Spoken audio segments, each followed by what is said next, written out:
warahmatullahi wabarakatuh. Today my group will present about the inflation and unemployment problems in Indonesia. These are the contents of our presentation, which the first one is introduction, the definition and measurement of inflation and unemployment rate, and the second one is types and effect of inflation and unemployment. The third one is discussion about the problems in Indonesia, and the last one is conclusion. Hi and Assalamualaikum. My name is Nur Ain Afifah binti Saari and I am from AM110-3D. So here today our group has chosen Indonesia as a country that has a problem regarding inflation and unemployment. Inflation can be defined as an increase in the general price of goods, and inflation can also reduce the purchasing power of consumers. In addition, inflation can also affect our daily life. The market in Indonesia also has inflation, and since 2015, the inflation in Indonesia is under control. Since 2006, the inflation rate in Indonesia has decreased gradually, where in 2006, the inflation rate is 13.1% and the amount has decreased in subsequent years until 2019, which has reached an average level. And meanwhile, unemployment can be defined as a situation or state where there are laborers who are willing to do work but do not have jobs. The rate of unemployment in Indonesia has not yet reached full employment because in the year of 2020, the unemployment rate is 4.84%. If the rate of unemployment in the country is below the rate of 4%, then the country is considered to have reached full employment. And Indonesia has also almost reached the rate of full employment.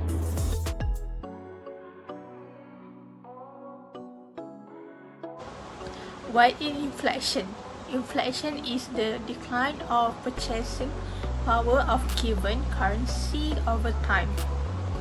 A quantitative estimate of the rate at which the decline in purchasing power occurs can be relative in the increase of an average price level of a basket of selected goods and services in an economy over some period of time. The rise in the general level of prices often expresses a percentage mean that a unit of currency effectively buy less than did in prior period. Inflation is when prices and goods and services increase. There are four main types of inflation categories by their speed. There are creeping, working, clothing, and hyperinflation. There are specific types of asset inflation and also wages inflation. Some expect demand pull and cost push inflation are two more types, but there are causes of inflation. So in inflation of the money supply. Developing inflation, when inflation reaches to 10% or more, is absolute on the economic. Money losses value so fast that business and employee income can keep up with the costs and prices.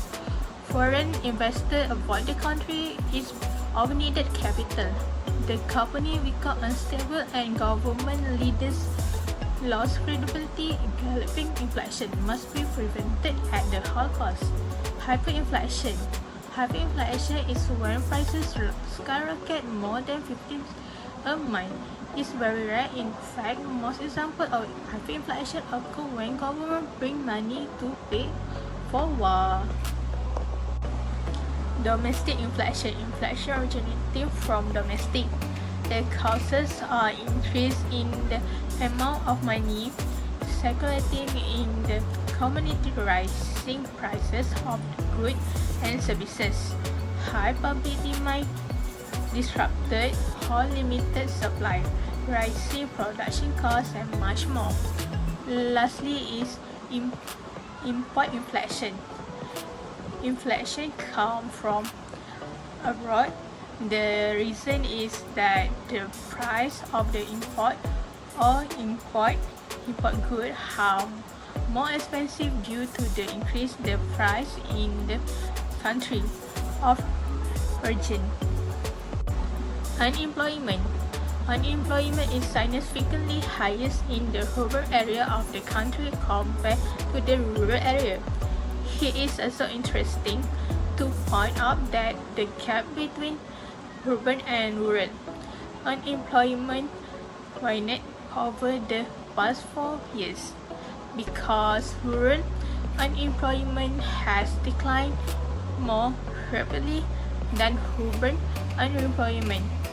The explanation for this is many rural people move to the cities in search of employment opportunity. In Indonesia, is experienced a rapid process of urbanization. That's all from me. Thank you. Assalamualaikum. My name is Fatin Shazana binti Muhammad Rizwan and my matric number is 2019412298. Today, I would like to present to you about the effects of inflation and unemployment. One of the effects of inflation and unemployment in Indonesia, according to the types that has been listed in the discussion, is the demand pull inflation, which it will be considered on the position of the supply of money and factors such as government deficits that trigger cash growth. Other than that, money supply, the quantity of money available is called money supply, and monetary policy is called control over the supply of money. Monetary advocates believe that the money supply shock is responsible for the most economic uncertainty.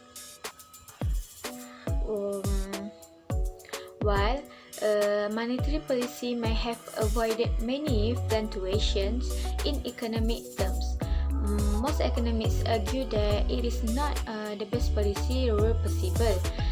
Steady growth in the supply of money stabilizes overall demand only if the base of money is steady. In addition, they also suggested that excess liquidity steps view inflation is strictly monetary phenomenon. Neither the output gap nor the liquidity gap causes a custom price level increase. In addition, in Indonesia, they also implement 4 excess liquidity steps, which are price gap, real money gap, nominal money gap, and cash and overhang. Other than that, cost drive inflation formally stem from the impact of rising wage, under which trade unions are implementing it and employees' profit rises. The underlying fundamental principle of cost push inflation is that the increase in cash wage exceeds productivity rapidly.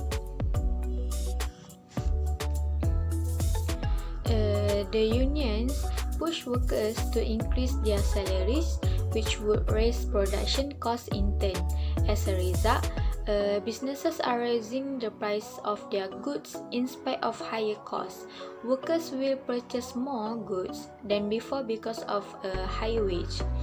The rise in the price of goods, on the other hand, allows unions to demand higher wage without retaining their bargaining power. In this way, the wage cost spiral is leading to cost push inflation or wage push inflation. Cost push inflation may be further exacerbated by pay increases to compensate for increasing living costs. Lastly, According to Ferianto, in 2014, unemployment is a population that includes the workforce but doesn't work and seeks employment according to a specific time reference.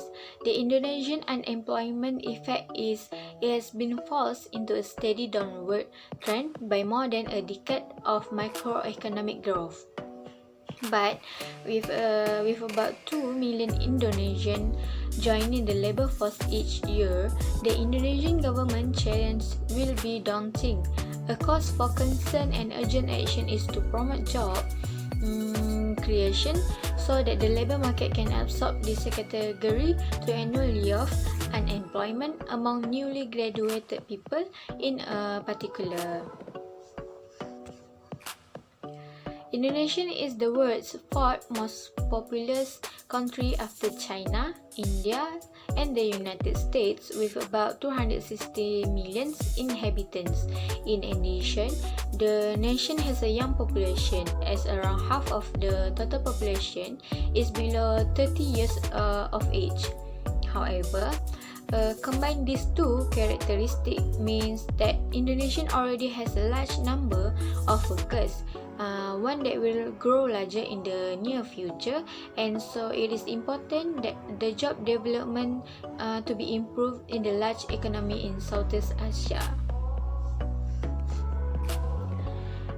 If you look at urban versus rural unemployment in Indonesia, we can see that the unemployment in the country's urban areas is significantly higher than in rural areas. It is also interesting to note that the gap between urban and rural unemployment has widened over the last 4 years, as rural unemployment has declined faster than urban unemployment.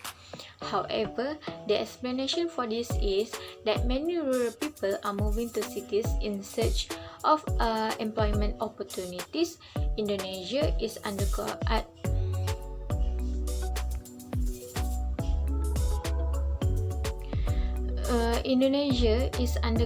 a significant urbanization process. More than half of Indonesia's total population currently resides in urban areas. On the other hand, this is a positive development because urban growth and industrialization are required to grow into a middle-income country.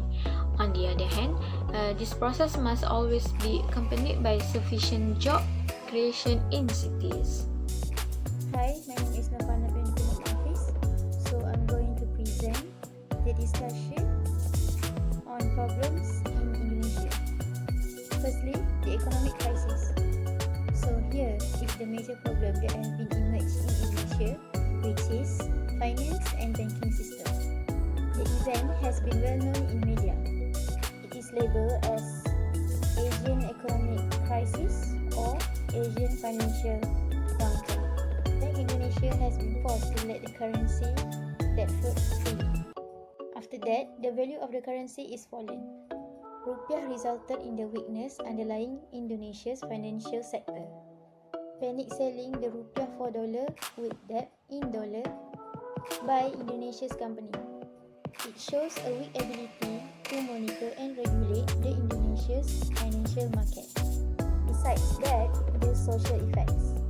Food and other necessities, food prices are rising by far beyond the reach of many low-income consumers. Prices have risen in most sectors. As a result, the worst inflation has occurred in critical areas. It also affects on employment. The collapse of the Indonesian currency and the exposure of the private sector to foreign debt, which could not be paid on a large scale. The banking sector is about to collapse, as well as industries providing services to new industries and consumers losing their customers. Furthermore, the political crisis. The New Order regime bases its legitimacy on the ability to bring about continuous improvement in the standard of living of Indonesian society. Next, there is serious pressure that has increased in Indonesia on the lack of progress, political liberalization, Many Indonesians have embarked to debate for it. These developments have transformed Indonesia into a rapid urban middling social groups that have made it less willing to trade political rights for personal prosperity. So here we can conclude that inflation and unemployment is not a good thing to a country, and the country that has highest rate of inflation and unemployment must find a way or method to curb it, so that their country will be a competitive country and they also have stable in economy. And that's all from us. Thank you.